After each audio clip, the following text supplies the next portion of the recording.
ஹரே கிருஷ்ணா கிருஷ்ணா கிருஷ்ணா ஹரே ஹரே ஹரே ராமா ராமா ராமா ஹரே ஹரே. குட்டி கதைகள் 78.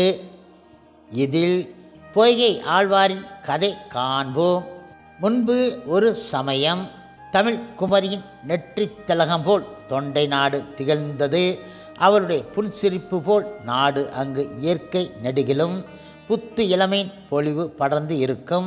அந்த தொண்டை நாட்டில் தொன்று தொட்டு பழம்பெறும் நகராக காஞ்சிபுரம் விளங்கி வருகின்றது.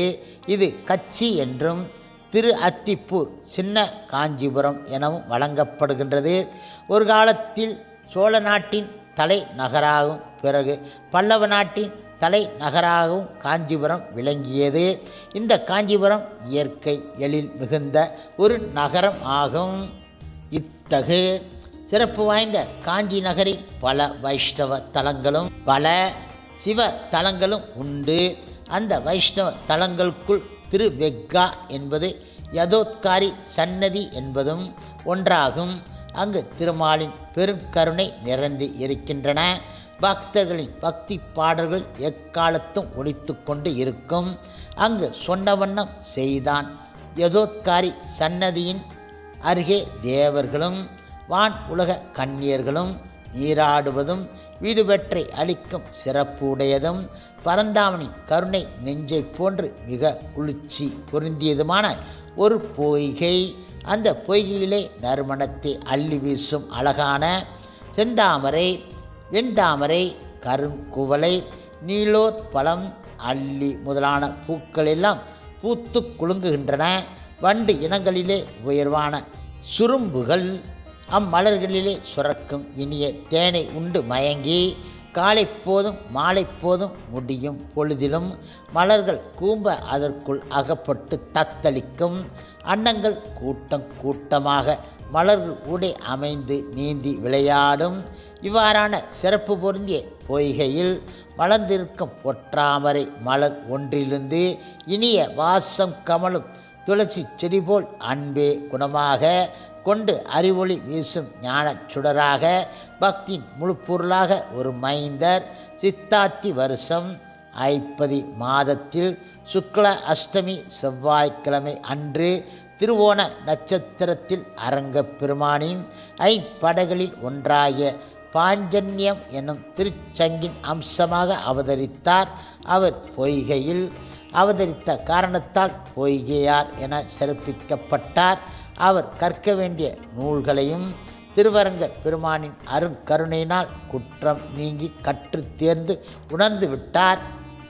அதன் பயனாக இம்மை மறுமை பயன்களை உணர்ந்து இம்மைக்கும் மறுமைக்கும் பயன் தருவது திருமாலின் பக்தி தொண்டை என முடிவு செய்து உலகப்பற்றையும் நான் எனது என்ற அகப்பற்றையும் புறப்பற்றையும் நீக்கி திருமாலிடம் அன்பு பூண்டு அவன் சேவைக்கே தன்னை முழுவதுமாக அர்ப்பணித்து கொண்டார். ஓ என் நெஞ்சம் அவனது அன்பையே எக்காலமும் நினைத்து நினைத்து மகிழச் சொல்கின்றது. எனது நாக்கு அவனது அழகிய திருமேனியை, துளவ மாலை சூடிய மார்பை, செங்கமல கண்களை, சக்கர ஆயுதம் தரித்த கையை, கடல் அணிந்த கால்களை, வெண்ணெய் ஒழுகும் செம்பவள உதடுகளை எந்நேரமும் புகழ்ந்து பாடிக்கொண்டே இருக்க விளைகிறது என் கண்கள். பிறப்பு அறுக்கும் பெருமானை, உலகணந்த குரு முனியை, மாய கல்லனை, திருமகள் நாதனான கண்ணனை கான் என்று இயம்புகின்றன. என் செவிகளோ அவன் தன் அருட்புகழ் பேசும் பாடல்களை கேட்க விரைகின்றன என எப்பொழுதும் சொல்லிக்கொண்டே இருப்பார் அவர். தன்னை மறந்து பரமன் மேல் பாடி மகிழ்வார். அவன் அருட்குணங்களையும் அரிய செயல்களையும் புகழ்வார். நெடியோன் மாயனின் திருப்பெயர்களையெல்லாம் கூறி கூறி போற்றுவார். அப்போது அவர் கண்கள் இரண்டும் ஆனந்த கண்ணீரை சொரியும். அகம் கரைந்து உள் ஒடுங்கி திருமாலின் திவ்ய அழகில் தன்னையும் மறந்து போவார். பொய்கையார் பிறர் பொருளை விரும்ப மாட்டேன், கீழான தன்மை உள்ளவர்களுடன் நட்பு கொள்ள மாட்டேன், உயர்ந்தவரோடு சேர்ந்து வாழ்வேனே அல்லாமல் மற்றவர்களோடு சேரமாட்டேன், திருமாலை தவிர வேறு தெய்வத்தை தெய்வம் என புகழ மாட்டேன், வணங்க மாட்டேன். ஆதலால் நம்மை நாடி பிறப்பு இறப்பு துன்பத்தை தரும் வினை இனி வர முடியாது என்றார் அவர். நயவேன் பிறர் பொருளை நல்லோன் கீழாரோடு, உயவேன் உயர்ந்தவரோடு அல்லால், வியவேன் திருமாலை அல்லது தெய்வம் என்று ஏத்தேன். வருமாறு எம்மேல் வினை என்றெல்லாம் திருமாலை பாடி பரவுவார். மேலும் அவர் ஏற்றான் புல் ஊர்ந்தான் எயில் எறிந்தான், மார்பிடத்தான் நீற்றான் நிழல்மலி வண்ணத்தான், கூற்று ஒருபால் மங்கையான் பூ மகளான வார்சடையன், நீள் முடியான் கங்கையான் நீள் கழலான் காப்பு என பாடுவார்.